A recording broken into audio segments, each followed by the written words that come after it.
Olá, pessoal. A nossa aula hoje é de introdução ao Novo Testamento 1, tá? Aí é o capítulo 7 do seu material impresso. E nós vamos falar sobre o comentário, né? Vamos fazer o comentário ao livro de Lucas, tá?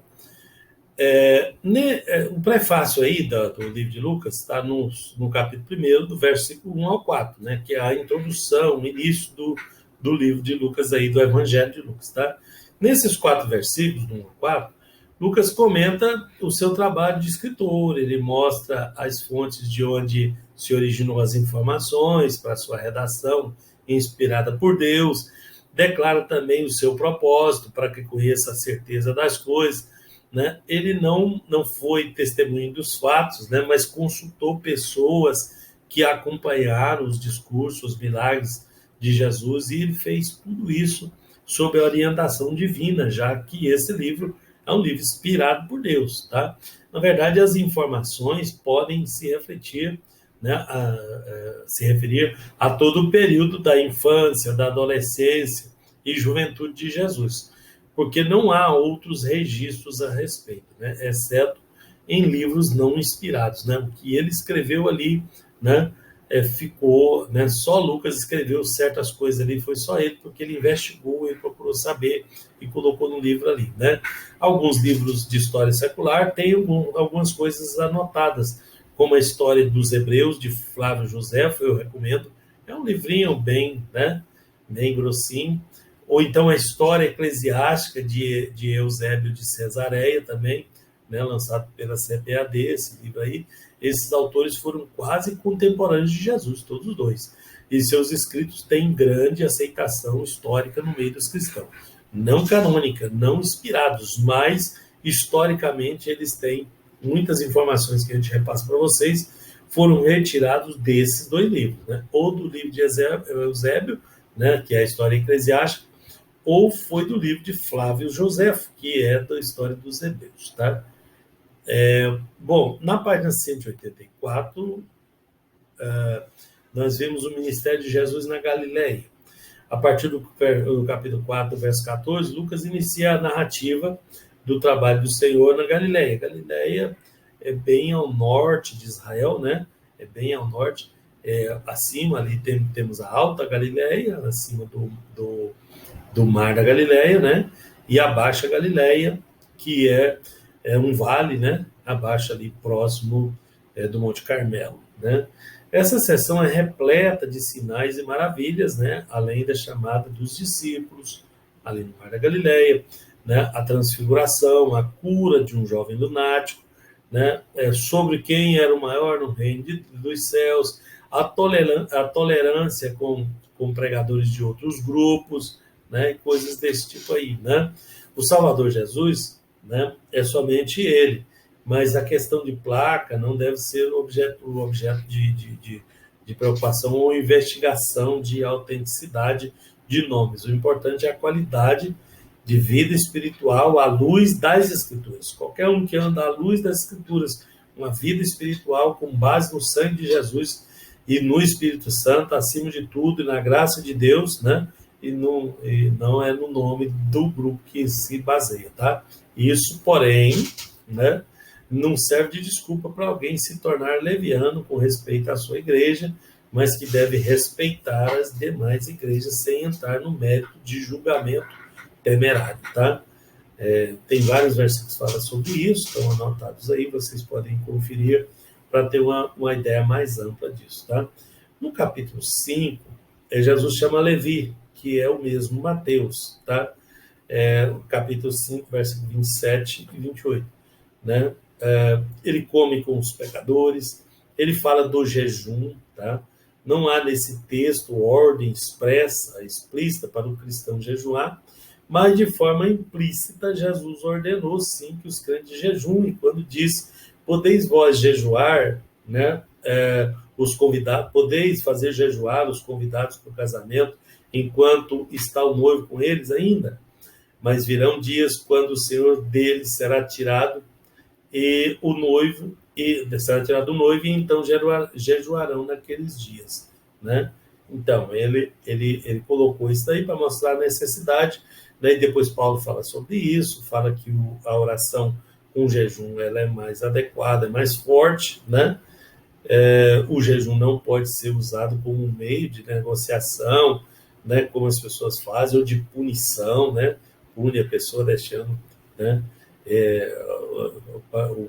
fazendo com que ele jejue, é uma coisa, né, o jejum é uma coisa, ele serve para quebrantar a carne, né, para suprimir a carne, para que a oração melhore. O importante, mais importante é a oração, né? Mas a oração com jejum, ela vem quebrantada, ela vem melhor, tá? Mas ele não serve para outra coisa, né? Não use esse jejum para outra coisa. A frase jejuarão naqueles dias, do verso 35, expressa um mandamento de Jesus para a sua igreja. Não expressa aí, né? Mas é necessário jejuar, então, tá? É a ordem do Senhor, é o jeito que ele deixou aí. E depois Paulo falou sobre isso, e os outros apóstolos também mostraram a importância disso, tá? Na página 188, né, diz assim: e perdoa os nossos pecados, pois também nós perdoamos a todos que nos devem, e não nos conduza para dentro da tentação, mas livra-nos do maligno.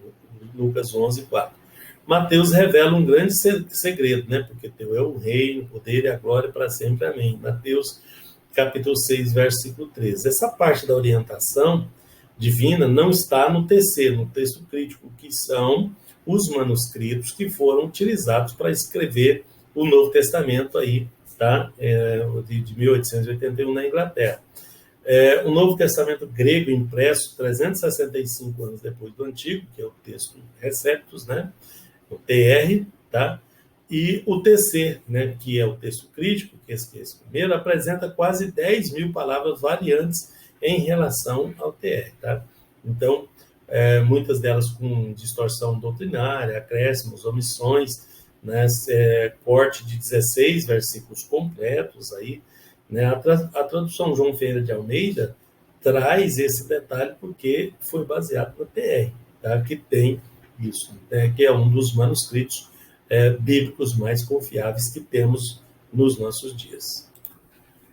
E na página 189, nós temos uma informação importante, que a partir do momento que Jesus toma a decisão de ir a Jerusalém, né, no capítulo 9, versículo 51, Jesus estava assumindo voluntariamente e conscientemente a redenção da humanidade.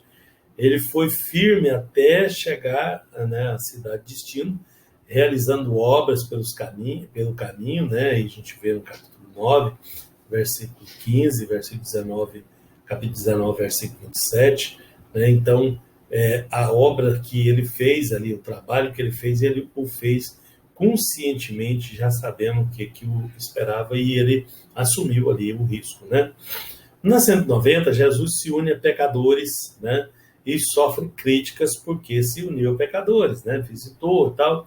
Depois conta 4 parábolas em sequência, né? A parábola da ovelha perdida, né, nos montes do mundo, a da dracma perdida, né, na sujeira existente dentro de uma casa, do filho perdido, né, afastar-se da casa do pai, que é o filho pródigo, está no Evangelho de Lucas também. E para resolver o problema da ovelha, o pastor saiu pelos montes procurando encontrá-la. A dona da casa só achou a sua moeda depois de acender a candeia e varrer a sujeira da casa e buscar isso diligentemente até achar, tá? Muitos cristãos estão perdidos aí no meio da sujeira existente na casa, né? E é necessário, então, acender a candeia, varrer a casa, algo que pode custar vergonha, sofrimento, né? Trabalho, esforço, tá? Na 191, o filho que se afastou da casa do pai, o pródigo, né? A solução estava no ato de reconhecer o erro, o filho, né? Arrepender-se dele e humildemente voltar para a casa do pai. Muitos vivem nessa situação, mas têm vergonha, né, de voltar, por medo de ser humilhado, né? Mas Jesus garante que aquele que se humilha será exaltado. Né? Então, a primeira dependeu do pastor, a segunda dependeu da responsável pela casa suja, né? Por isso foi preciso acender a luz e realizar a limpeza.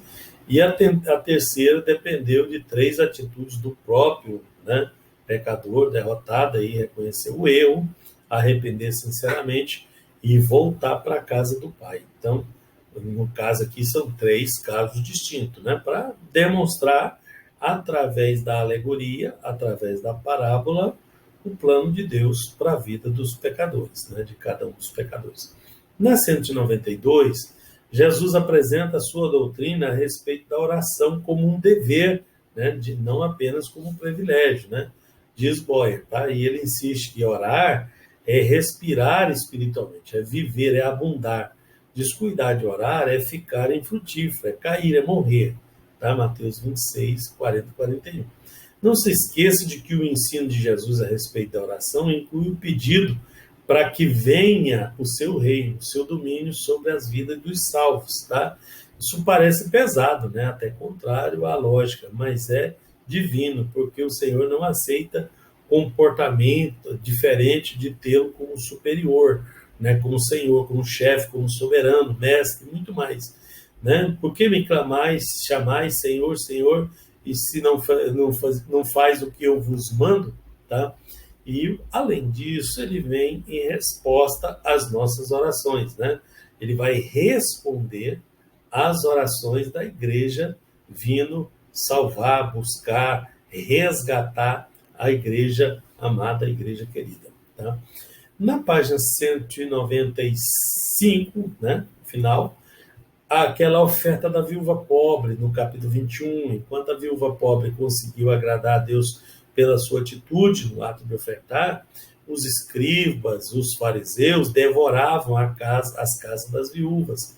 Né? Com outra visão, entretanto, se vê que Jesus estabeleceu um critério para a oferta ser agradável, né? Dar de forma voluntária e com o sacrifício do amor, né? Com amor, né? com sinceridade. Ele conhece a sinceridade do coração do homem e é aí que está baseado, né? A verdadeira oferta, a oferta que vai valer de verdade. Aí depois na página 198, né, a ressurreição e aparições de Jesus. Já no final do Evangelho de Lucas, no capítulo 24, versículo 49, Jesus ressuscita dentre os mortos. Quando a morte aparentemente vence Jesus, ele, na verdade, é que tem o total domínio sobre ela. Né? Ele ressuscitou e vive para sempre. Né? Aí pergunta Paulo, né? Onde está, ó morte, a tua vitória? Onde está, ó morte, o seu aguilhão? Né? O aguilhão é a garra, né? O segura. Tá? Jesus fala a 2 discípulos aí no caminho de Emaús. Né? Nesse período, Jesus conviveu com os discípulos e deu-lhes mandamentos. Ele apareceu várias vezes a cristãos em diferentes lugares, conforme acrescenta os paralelos de Mateus e Marcos. Tá? Na 199, Jesus explica as escrituras aos 2 discípulos. Né? Um ministério se vê concluído nesse tempo dos 40 dias, depois de levantar vivo da sepultura, né? Um mistério isso, né? Jesus, na primeira metade do seu ministério, dedicou às multidões a realização de curas, milagres diversos, a salvação de alma, um trabalho mais geral, né? Na segunda, ele tomou o seu precioso tempo instruindo os seus discípulos. E após a ressurreição, ele cuidou exclusivamente de confirmar o projeto de evangelização e discipulado ao mundo inteiro, tá? Aos 11 discípulos. Né? E aí é o que nós chamamos de grande comissão, que é importante a gente ver isso, que ele trabalhou com o povo, ele curou, ele ressuscitou, ele fez maravilhas para ganhar o povo, mas ele dedicou uma parte grande do seu evangelho para instruir, para treinar, para mostrar, para fazer discípulos, para mostrar para eles o que ele queria que acontecesse doravante. Tá? E depois da ressurreição, ele vem e reafirma, e envia, e manda, para ficar bem claro que ele mandou ide, né? E que ele comissionou, tá? Que nós chamamos de a grande comissão missionária. No Evangelho de Lucas, tá? No capítulo 24, versículos 47 ao 49. Mas isso está lá em Mateus também, né? Capítulo 28, no finalzinho, 18 ao 20, e também em Marcos 16, 14 ao 19. Tá? E também em João, tem João também, né? Em 2 locais aí em João. Né? Em João não é no último capítulo, é no penúltimo, mas nos outros é bem no finalzinho, né? Que fala depois da ressurreição. Então a igreja é reconhecida por Deus como representante legal e exclusivo de Jesus na continuação do trabalho que ele começou, a evangelização mundial. Então, é tarefa da igreja, é missão da igreja o evangelismo. Não é uma sugestão, é uma ordem, é uma comissão. Tá? Ele nos comissionou a isso. Bom, no finalzinho, no 199, na sequência, Jesus volta para o céu, capítulo 24, verso 51, e os discípulos voltam para Jerusalém, né? Jesus tinha mandado eles ir para lá e esperar em Jerusalém. Jesus terminou a sua missão na terra, né? Voltou para a glória, retornou à sua natureza divina plena, né? E hoje intercede pela igreja, na qualidade de sumo sacerdote, que penetrou no real santo dos santos, o céu, onde vive à direita do Pai, tá? De Deus Pai. E é esse que nós esperamos a sua volta, e é esse que nós temos que obedecer os mandamentos que nós vimos aí para trás. Amém? Deus abençoe vocês.